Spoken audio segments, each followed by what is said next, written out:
Alors, si on en vient à la particularité, Wessler, quelle serait ta particularité, si tu en as une, et d'où viendrait-elle? Personne danse comme moi. Donc je préfère le dire tout de suite en crème. Personne Est-ce danse que comme tu peux nous en dire un peu plus? moi. Ouais. Je suis l'un des rares danseurs, ou en tout cas rare crumper qui est grand, costaud et qui a un style qui est souple en fait, qui est fluide, qui est hyper versatile. Je suis très conscient que personne danse comme moi. Ok.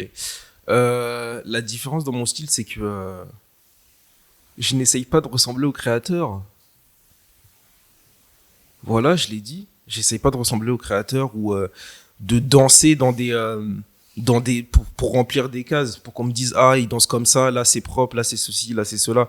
Ça a été vraiment très très très compliqué et très dur psychologiquement de ne pas rentrer dans les cases, parce qu'on va te dire il te manque ceci, il te manque cela, ton crump il doit être plus comme si, il te manque ça, il faut que ce soit plus.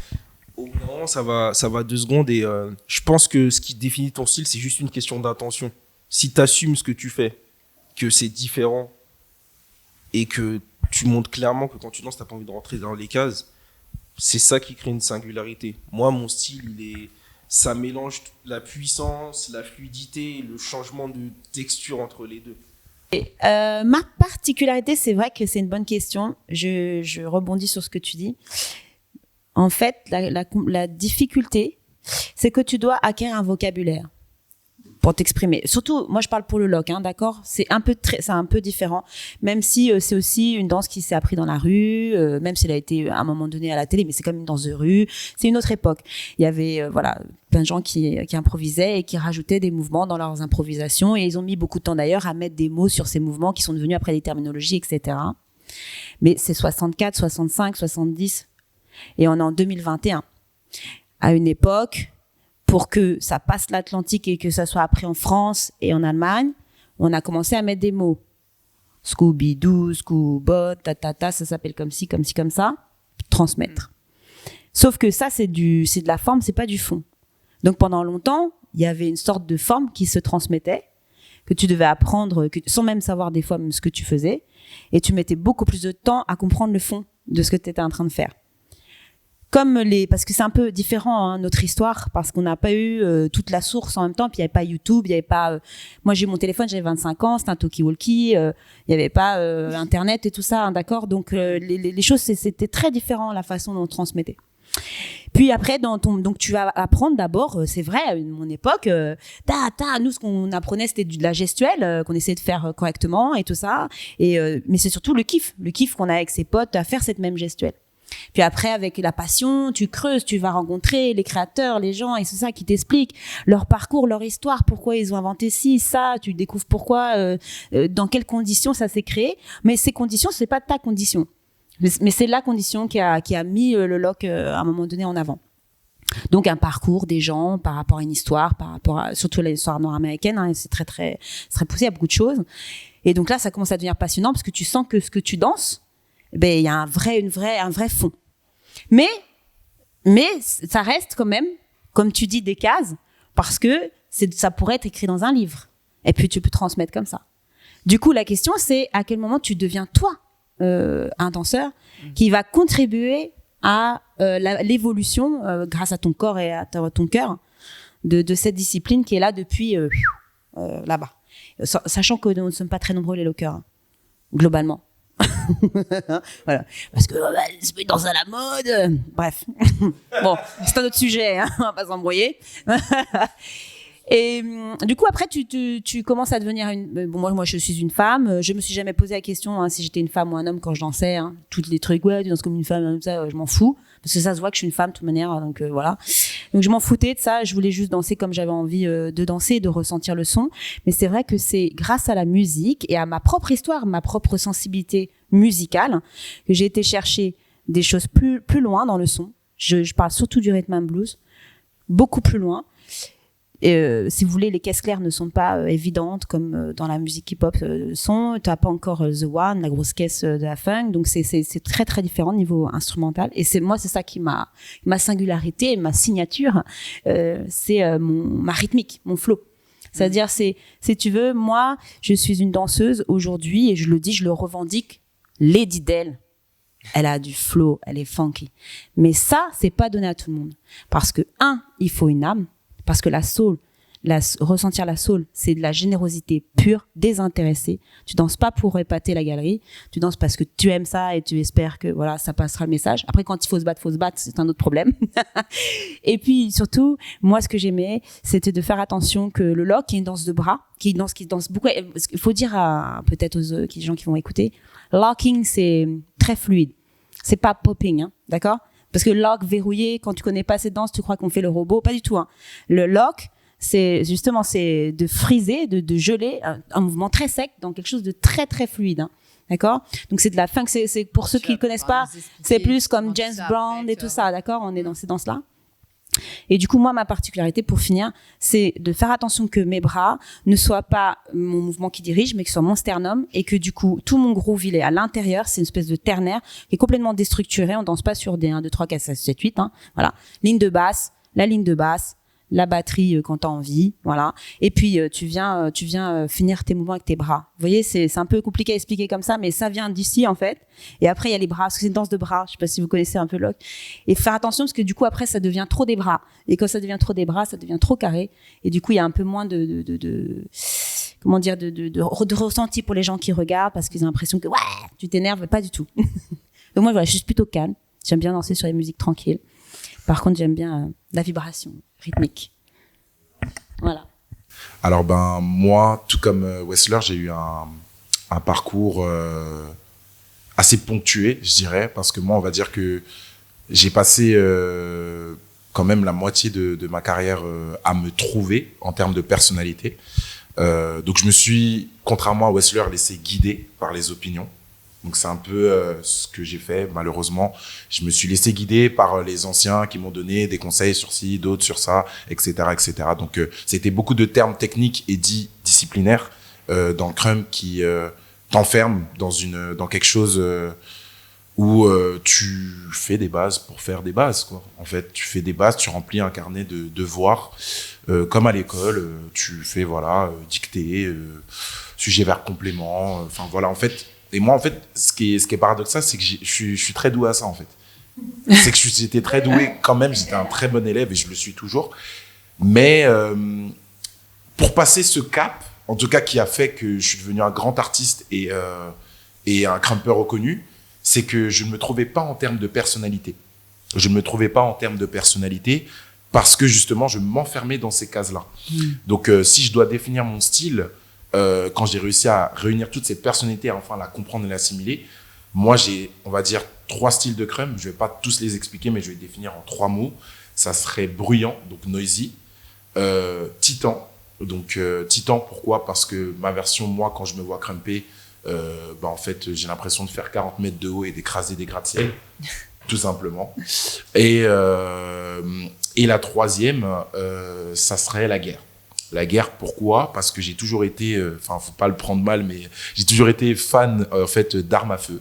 Alors, ça paraît genre assez atypique, mais j'aime les armes à feu, d'où les jeux vidéo Call of Duty ou plusieurs guerres, qu'elles soient aussi à l'époque médiévale, donc du coup des armes à l'ancienne qui ont été fabriquées du coup par des soldats ou des gens pour le roi. Et en fait, je m'intéresse à toute cette opposition entre deux peuples qui s'affrontent. Et je retrouve, en fait, j'aime bien ça et le remettre dans mon crump et essayer de jouer sur ça, sur des stratégies, sur des armes, sur deux peuples différents et les incarner. Et c'est vraiment un kiff, en tout cas pour moi, de le faire dans le crump. Donc, si je devais définir mes 3 styles, ça serait basé sur ça. Et je voudrais ajouter aussi que le crump, pour moi, avant toute chose, définit ta personnalité dans la vie de tous les jours. Pourquoi ? Parce que, en fin de compte, à force de se chercher, en tout cas en tant que crumper, je trouve qu'on a la réponse depuis le début, mais qu'on veut pas l'accepter. C'est qu'il suffit juste d'être nous-mêmes. Et en étant nous-mêmes, on arrive à trouver cet équilibre entre toutes ces choses-là qu'on essaye d'apprendre disciplinairement ou même de soi-même, ou des choses qu'on peut apprendre des choses autres que notre danse. Moi, par exemple, j'ai beaucoup appris à mieux me connaître. Malheureusement, j'ai envie de dire, pour mon style de danse, en dehors de ma communauté. Et pour moi, ça aussi, c'est un problème qu'on doit régler. Parce que aujourd'hui, je suis censé m'enrichir de ma communauté à 100% et enfin, oui, apprendre toujours d'autres choses, mais je suis censé apprendre majoritairement. Et malheureusement, je me suis vraiment construit à partir de cette transition artistique où j'ai commencé à faire autre chose que du crump, à m'ouvrir à d'autres horizons, à une autre manière de penser. Et je trouve ça dommage. Donc, en tout cas, c'est mon combat aujourd'hui de pouvoir ramener ce formulaire complet à des nouvelles générations pour qu'ils puissent connaître l'enjeu et comment eux aussi peuvent se trouver dans ce style de danse. Wessler, ce style Wessler, comme tu le dis si bien, est-ce que ça a été tout de suite un atout pour toi ou ça a commencé par quelque chose de difficile ou un frein que tu as rencontré dans ta vie?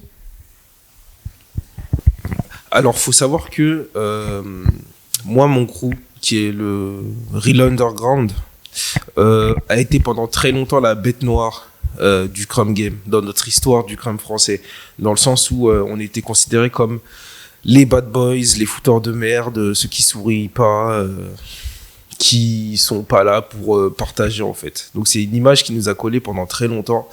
Et à l'époque où moi j'ai commencé le crump, c'est-à-dire très vite en fait, après 1 an, je suis rentré dans ce groupe-là. Et à chaque fois qu'on allait danser, c'était la confrontation. Donc on était tout le temps en face de gens qui allaient pas nous hyper, qui allaient nous boycotter, qui allaient essayer toutes les stratégies pour nous faire perdre. Ce qui fait que, paradoxalement, ça nous a laissé le champ libre pour assumer le fait que on était meilleur qu'eux et que à chaque fois qu'on venait, il fallait montrer la différence. Donc on venait danser, on retournait s'entraîner. Et en fait, à chaque fois, on montait le niveau. Et le truc, c'est quoi? C'est que on avait beau ne pas nous aimer ou autre, mais quand on venait, c'est là que ça devenait intéressant. Parce qu'il y avait il y avait une vraie rivalité. Il y avait une vraie compétition. C'est là, on danse pas contre le poteau ou la famille, etc. Là, tu danses contre quelqu'un qui veut gagner aussi et qui, accessoirement, veut te foutre la honte. Donc... non, je dirais que moi, je suis assez content d'avoir eu ce parcours-là parce que ça m'a vraiment permis tout de suite de m'affirmer et de me trouver et de pas laisser aux autres le choix, en fait, pas forcément de m'aimer, mais en tout cas de respecter ma présence, respecter ma danse et respecter ce que je fais, en fait. Du coup, j'ai toujours été dans ce truc-là de lutte et de forcer le respect. Ou de forcer l'acceptation de moi je suis là, mon style il est comme ça, fais avec. Donc même quand on a dû voilà, l'anecdote c'est même quand à un moment voilà, l'un des créateurs du Crump Tiger est venu, on l'avait briefé de façon à ce que on soit vu comme les ennemis. Et même à ce moment-là, on s'est pas posé de question de se dire ah mais pourquoi, etc. Tout ça, on était là en mode ah on est les méchants. On va te donner une raison de nous dire que t'es méchant. Donc on a toujours été dans ce truc-là de s'affirmer en fait. Voilà. Affirmation et challenge. Ouais, exactement. Delphine, est-ce que ta particularité est venue comme un frein, comme un handicap? Comment cet atout s'est mis en valeur? Alors, pour toi c'est super intéressant ce que tu dis, parce que je me retrouve dans pas mal de choses que tu es en train de dire. C'est marrant comme les choses se répètent. Mais on va parler un petit peu à un autre angle. Si on considère que donc ma particularité c'est d'être loqueuse, donc c'est de faire du locking, nous, tout le monde nous kiffe. Personne n'a peur de nous, mais il faut être clair, parce que nous on est les ambianceurs, d'accord? Pourquoi? Parce qu'on n'a pas cet esprit de compétition dans notre danse tout de suite. Ça vient bien plus tard dans l'histoire du locking. Du coup, si vous voulez, nous, on est la danse qui rassemble. C'est-à-dire le club, tout le monde veut faire un pas ensemble. Allez, comme dans la hype. Tu veux, il y a des mouvements de club qui rassemblent. Donc, on va dire que, vu sous cet angle, c'est plutôt un atout parce que les gens me regardent. Ah, t'es loqueuse, tout de suite, ils font l'arc, side point. Ils considèrent que tu es comme un peu gardien du temple d'une époque qui est la racine pure de la culture hip-hop. En gros, c'est ça. Donc, c'est plutôt un avantage. Après, quand la compétition arrive, effectivement, et que les générations arrivent, la danse évolue, etc., ça peut devenir un frein. Enfin, moi, je l'ai jamais senti comme un handicap, mais je suis consciente que ma discipline est vue comme quelque chose de très ancien et que du coup, c'est bien dommage parce que c'est comme si t'écoutais plus du bon son à l'ancienne parce que c'est obsolète. Donc, on a eu ce petit côté-là où on avait... Enfin, le handicap, on peut dire qu'il est par rapport à des nouvelles générations, entre guillemets, qui vont pas considérer... évidemment, il y a des jeunes qui loquent, hein, mais je veux dire... qui vont pas considérer l'importance de notre discipline dans les fondations de la culture hip-hop française. J'insiste parce que c'est pas la même chose aux États-Unis. Et du coup, c'est bien dommage parce que nous, je pense que le lock, excusez-moi les gars, hein, pardon, mais c'est une des formes de danse les plus difficiles à pratiquer, tant sur la musicalité, tant sur le temps que tu mets à trouver ta personnalité parce que à cause des cases, et surtout à faire kiffer un public. Parce que c'est clair hein, que en termes de, tu vois, de corps, de mouvement, vient rentre sur scène et fait juste un deadlock et tout le monde fait wow. Tu vois, c'est pas pareil que le breaker qui a vu, il tourne sur la tête. Vous voyez ce que je veux dire? Il y a un côté comme ça qui est très difficile dans notre discipline pour faire voir la performance. Et elle existe, elle est très présente, mais c'est un long chemin, faut beaucoup s'accrocher. Je vous dis, moi, ça fait quand même plus de 20 ans que je lock. On cherche des choses. Moi, je me suis éclatée. J'ai pas ressenti ça comme un handicap, mais vous voyez ce que je veux dire? On a aussi cette problématique via aux jeunes. Par exemple, les jeunes, quand ils rentrent dans l'hip-hop, ils vont pas dire, je vais faire du lock. Tu vois? Ils vont être attirés par le pop parce que c'est à danse effect, par le break parce qu'il tourne sur la tête. Et moi ici, je fais exprès de tous mes danseurs, même les breakers, et fait du lock ici, parce que c'est une base, parce que nous on a la base, excusez-moi, mais on a la base, toute la base des bounce, du flow, ça vient de là. Il y en a plein, c'est décomposé, elles ont été multipliées, et les générations les ont intégrées dans leur propre discipline. Mais tous les flows de corps, tu les apprends dans le lock si t'as un bon prof. Allez, à toi. Bah, alors, je dirais que au début, c'était un handicap parce que quand t'as, par exemple, moi, mes atouts à moi sont du coup la force, l'endurance, la haute intensité. Je suis l'un des rares crumpers à pouvoir garder cette intensité qui, pour moi, fait corps de ce style depuis Rise. Donc j'essaye de garder cette intensité tout en gardant cette évolution du style crump, mais je sais que mes capacités physiques et endurantes et puis aussi en termes de connaissances me permettent de rayonner sur cet art-là et de me faire du coup de me démarquer des autres crumpers. Mais cet atout dès le départ a été un frein et quelque chose de très difficile à vivre parce que je m'attachais seulement à ça. Et je voulais pas voir l'aspect technique, je voulais pas voir l'aspect, comme elle disait Delphine, l'aspect flow, dansant. J'étais très brut et beaucoup avec de la rage, de l'expression, quelque chose que je sortais tout ce qu'il y avait en moi, quoi. Mais je ne cherchais pas à le calibrer, à lui donner une ligne où ça sortait brutement, quoi. Mais vraiment du freestyle pur, sans forcément se dire à tel moment je vais faire ça ou à tel moment je vais faire ça. J'y allais vraiment avec l'expression brute de ce style. Donc pour moi au début c'était un handicap et puis après avoir fait mes classes où j'ai pu du coup apprendre tout ce qu'il fallait de ce style pour pouvoir m'en imprégner et le développer d'une meilleure manière, c'est devenu par la suite une qualité que j'ai su faire rayonner avec ma personnalité. Et donc pour moi c'est difficile pour moi de dire que ça a été un handicap, parce qu'au final, pour moi-même, en vrai, ça a été aussi une force. Voilà, ça a été aussi une force. Mais cette force-là m'a forgé, et parallèlement aussi à Wessler, c'est ce qui m'a forgé aussi. Dans ce handicap-là, ça a été la confrontation. Moi, je suis un compétiteur, donc j'adore la compétition, même depuis le basket. Donc, me confronter, mon style brut, contre des crumpers dits aboutis à cette époque-là, qui maîtrisaient A, B, C, D, E, F, G, H, et que moi, j'avais un gros A et un gros B.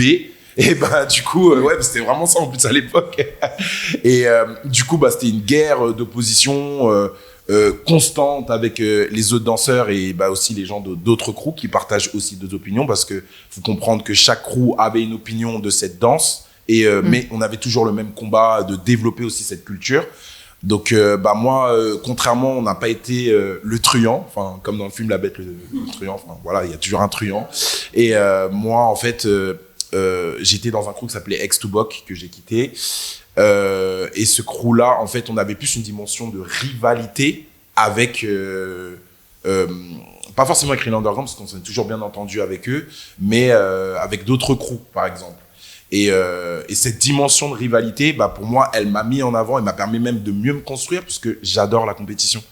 Donc, au final, qu'il y ait eu des embrouilles, qu'il y ait eu tout ça, pour moi, sont des choses qui viennent de l'ego humain. Et ce qui est tout à fait normal. Enfin voilà, moi demain, je suis un match de foot derrière à Vincennes avec des poteaux, je veux pas perdre quoi. C'est comme ça, je suis un compétiteur. Et même si c'est pour rigoler, voilà. Donc ça peut commencer à partir de là, jusqu'à aller avec des battles à enjeu ou à des battles à l'étranger à enjeu ou des spectacles, des concours chorégraphiques, enfin quel qu'en soit, des challenges et de pouvoir toujours s'affirmer. C'est pour moi c'est le plus important quoi. Voilà. Lorsque l'on entend parler du hip-hop, on entend une variation de hip-hop. C'est-à-dire qu'apparemment, ce serait unique. Mais derrière ça, il y a du locking, du walking, du break, du popping. C'est quoi la différence dans tout ça ? La différence dans tout ça, c'est une question de... c'est une différence de mouvement et... de sensibilité par rapport à la musique, je dirais. Maintenant, ça se regroupe dans une culture qu'on appelle le hip-hop, mais franchement, honnêtement, en 2021, si tu sais pas qu'il y a plusieurs styles, c'est que tu veux pas savoir, en fait. Je suis désolé, hein. Je suis désolé, mais je veux dire, on a de gros événements comme le Juste Debout, il y a clairement toutes les catégories bien distinctes et tout, donc à bout d'un moment, il faut aller chercher, étudier la danse, pourquoi un tel danse comme ça, pourquoi un tel s'exprime comme ça, prend le son comme ça. Même en termes de son, c'est différent. Ça veut dire notre musique rap n'a rien à voir avec la musique lock, qui n'a rien à voir avec le hip-hop. Pourtant, ça ne nous empêcherait pas de danser chacun sur nos musiques respectives, mais voilà, je ne sais pas je ne sais pas que dire d'autre à part voilà. Une personne qui, par exemple, ne connaîtrait pas. Ouais. Qu'est-ce qui lui permettrait justement d'avoir cette approche ? Ok, bon, moi je vais parler pour le crump. Si je dois définir le crump c'est une danse qui est née à Los Angeles dans les années 2000, dans le même contexte de problèmes raciaux qu'il y a eu avec George Floyd récemment. Donc il y avait eu le passage à tabac de Rodney King dans la ville de LA qui a fait de grosses chauffourées, émeutes, etc. tout ça. Et le crump lui-même tire ses origines, ou en tout cas son appartenance au clowning. Donc c'est une danse qui mélange le hip-hop et un peu l'art du clown. Donc qui est vraiment énergique, qui est vraiment fait pour ambiancer. C'était à la base pour animer les quartiers, les anniversaires, les après-midi, et empêcher les jeunes de rester dans tout ce qui est gang, violence, et un petit peu l'environnement pas safe qu'il y a un peu dans les quartiers sensibles de Los Angeles, les ghettos, etc. Qui tire elle-même son essence du hip-hop. Donc en fait, il y a eu le hip-hop, il y a eu le cloning, et le crump, c'est tiré de ça, et né de ça, en tout cas. Moi, ce que je peux vous dire au niveau du crump, c'est que c'est une danse qui est hyper expressive. Les émotions, elles sont authentiques. J'ai pas envie d'utiliser le mot brut, parce qu'en fait, c'est pas un mot, je trouve, qui correspond en tout cas à la description du crump. Moi, je pense que les émotions, elles sont authentiques. Il n'y a pas de filtre. Le crump, c'est une danse où tu peux pas mentir. Les mouvements, ils sont énergiques, les mouvements, ils sont marqués. Et en fait, notre capacité, c'est qu'on peut assimiler n'importe quel mouvement de danse.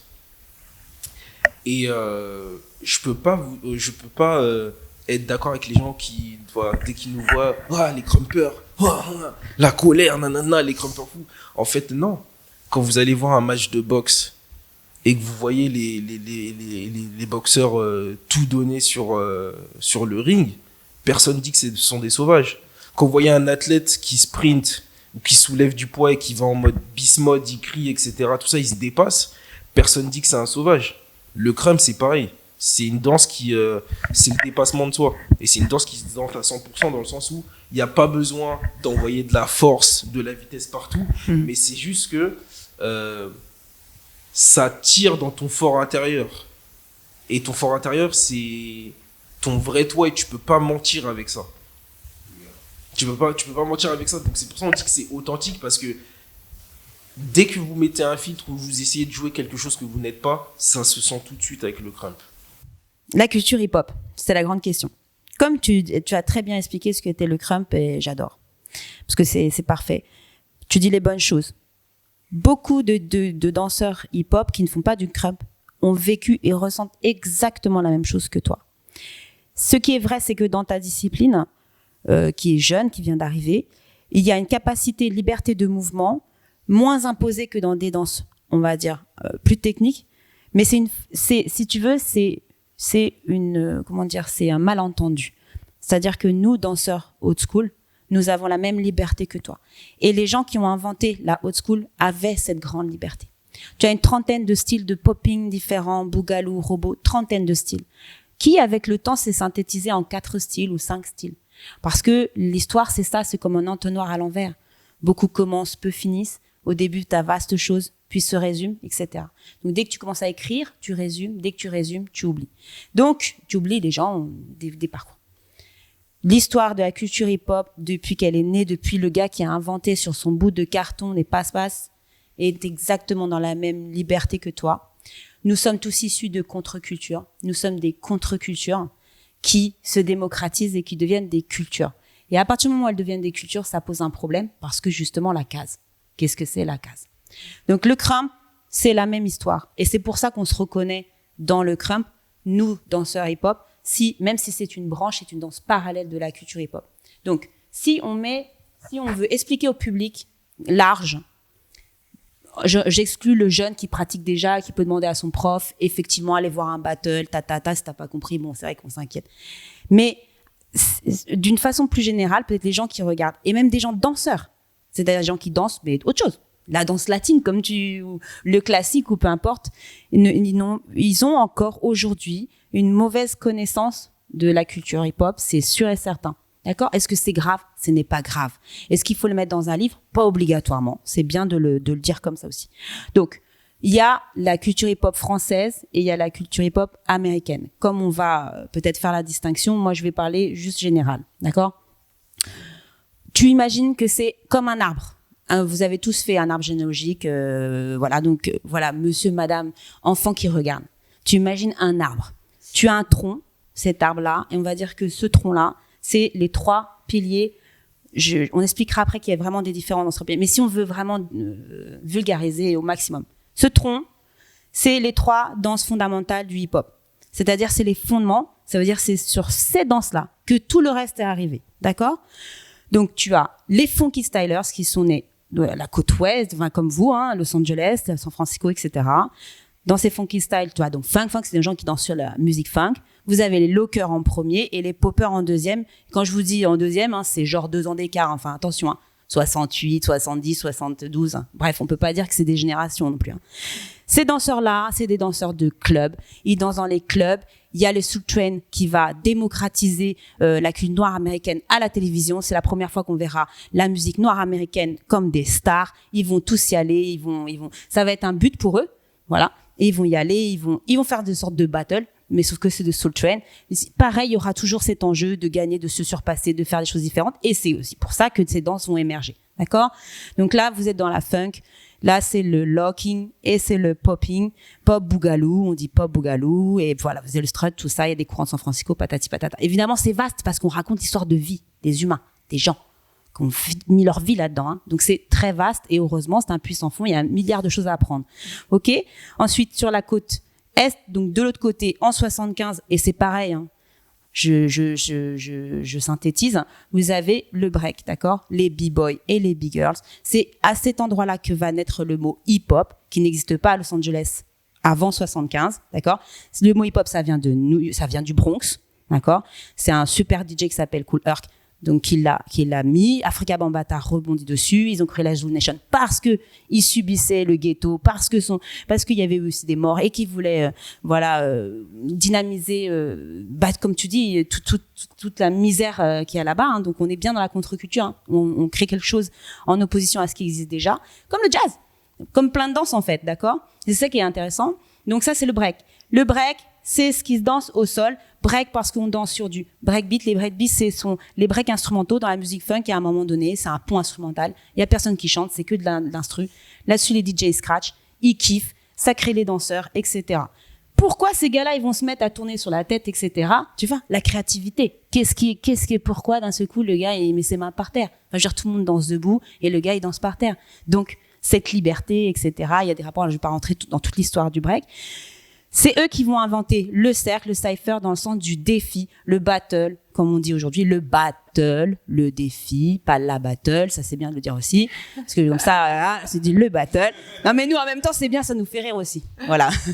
Et donc ces danseurs-là, ils vont être en connexion parfaite avec la musique. C'est les DJ qui vont scratcher, qui vont mixer des sons, il y a une osmose musique et danse qui est énorme. On l'a retrouvé ici en France avec Dynasty, avec Actuelle Force, etc. Moi j'ai eu la grande chance de danser avec Dynasty, qui est notre DJ à nous, Chabin, Dynasty, c'est nos grands à nous. C'est génial. On a cette communion entre, il n'y a pas de musicos, mais on est avec des musicos et c'est nos DJ, d'accord? Voilà, ça c'est la culture hip-hop. C'est l'essence, même c'est de là que tout part.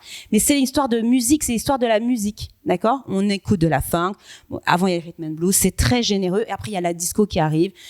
Le disco vient ramener des caisses claires. Comme les caisses claires sont plus fortes, les gens vont commencer à popper sur ces caisses claires, etc., etc. Donc tout s'explique avec le son, hein, c'est ça qui est génial. C'est pour ça que ça peut être assez simple finalement pour quelqu'un qui connaît pas, juste si tu connais un peu la musique. Par contre, si tu connais pas la musique, là c'est plus dur, hein. Je vais avoir du mal. Donc en 90, la musique change. C'est la hype, mais hype, ça veut dire être dans le coup. Hype, c'est être style. C'est les fringues, c'est la coupe de cheveux, c'est pour les gens qui connaissent, c'est tout ce qui est MC Hammer, vous allez avoir le Prince de Bel-Air qui va vachement vulgariser le truc. Vous voyez, le BPM il accélère quand même, hein, on peut le dire, hein, il accélère. Et donc comme la musique accélère, les gens, ça aussi, et c'est pour ça que c'est important que je te redise là-dessus. C'est-à-dire que tous ces gens-là, ils dansaient avant, hein. C'est pas en 90, tiens, je deviens hyper. Non, ils avaient l'histoire. Vous voyez, ils sont. Si t'as 20 ans en 90, ça veut dire que t'as écouté du son avant, comme tu dis, t'étais petit, tes parents, l'influence, etc. Tout le monde a une source, même s'il développe une autre danse. Vous voyez ce que je veux dire? Qui l'a influencé directement.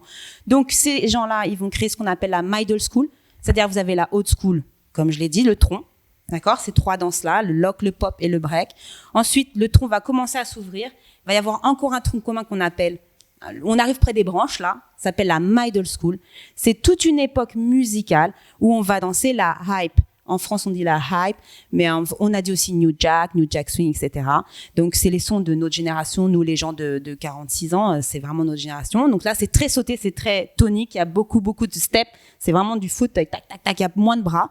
Ça saute, ça saute, ça saute. Ces danseurs-là, ils déchirent, d'accord? Ils ont comme Joseph Go, par exemple, en France, ou Nyako, etc. Donc, nous, après ça, qu'est-ce qui se passe? Le son change, d'accord? Vous êtes d'accord? Il va y avoir des gens qui vont introduire dans la musique des espèces de machines avec du bruit synthétique. Ça va faire de la trappe, etc. Ce qui va être un peu l'appui du rap qu'on écoute aujourd'hui. Le rap existe depuis toujours dans la culture hip-hop, hein. La culture hip-hop, excuse-moi, je reviens juste là-dessus. La culture hip-hop, c'est pas que la danse, hein. La culture hip-hop, c'est les danseurs, les DJ, les MC, c'est les maîtres de cérémonie. Hey yo, frères et sœurs, comment ça va? Make some noise. S'il y avait pas eux, il y aurait pas eu de rappeurs, hein, de toute manière, parce que c'est eux les ambianceurs, hyper importants pour nous. Aujourd'hui, il y a des speakers, parce qu'il y a des battles officiels, mais c'était presque des MC. Bon, bref, d'accord? On peut dire ça quand même, t'es d'accord? Voilà. Donc, les breakers, et bien sûr, le graphe. Donc, c'est-à-dire que la culture hip-hop, c'est une contre-culture qui vient sous toutes ses formes. Je danse, je fais du son, je rappe, j'écris. et je graffe. D'accord? Donc, il y a tout l'aspect graphe qui a été aussi démocratisé sous forme d'exposition. Maintenant, ça se vend une blinde, une toile. Hein. Mais c'était pas comme ça à l'époque. Hein. Fallait prendre des risques et aller taguer dans le métro. Bref.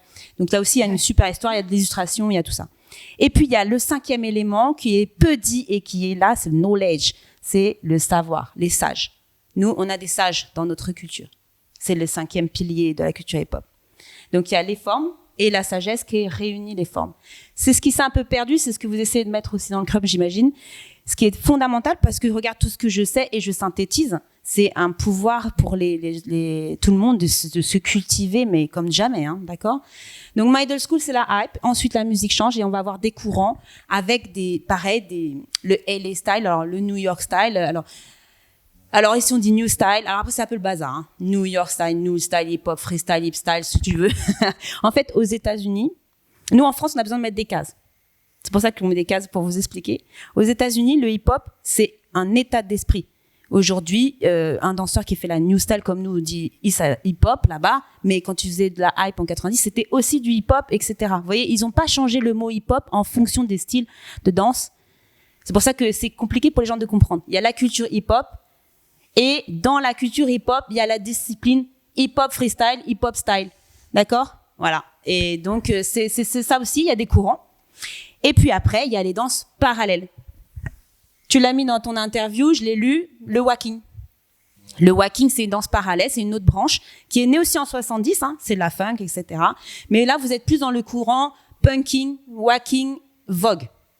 Ensuite, vous avez la house dance, qui est aussi dans notre branche, entre guillemets. Donc, en gros, il y a vraiment, si on veut parler de hip-hop pur, il y a un tronc commun qui est bien solide et elle est assez simple. Il est assez simple, ce tronc commun. À partir des années 90, les choses changent. Et après, vous avez plein de branches qui ont leur source de plus ou moins longue génération en fonction. Donc, le crumb, c'est un peu plus récent. Le walking, c'est 70, mais c'est un style à part entière, c'est ça que je veux dire. Pourquoi ils sont dans la culture hip-hop aujourd'hui en France? Pourquoi alors? Dans les battles, t'as tout ça. Parce que ce sont des gens, le gars qui wack, il fait du lock. Il fait du lock, il aime bien le wack, il met le wack dans son lock. Tiens, il rencontre la communauté de wack. Ah, j'adore. Bah, nous, on fait que wack. Vous voyez ce que je veux dire? Les gens, c'est les mêmes personnes, c'est ça que je veux dire. Les gens pratiquent une danse, s'intéressent à une autre danse, mettent cette danse dans leur propre danse parce qu'ils développent leur style et mettent la lumière sur ce style. Ah, tiens, ce style, finalement, est cousin, etc. Vous voyez ce que je veux dire? Nous, les lockers, on a tout de suite eu du robot, wack dans nos disciplines. Et pourtant, tu as une communauté qui va faire que ça aussi. Et comme tu rencontres les wack, ah, vous dansez où? Ah, bah, nous, on connaît bien, on côtoie les vogueurs. Ah, les vogueurs, un autre monde. Ball, etc. Qu'est-ce que c'est, votre code? Pourquoi vous êtes là? Nanana. Vous voyez ce que je veux dire? Donc, c'est comme des cousins avec des grands-parents en commun. Ce qui fait qu'aujourd'hui, c'est très, très vaste, la culture hip-hop. Et donc, finalement, c'est pas prêt de s'arrêter parce que si on continue comme ça, après vous, etc., autre chose, etc. Enfin, vous voyez,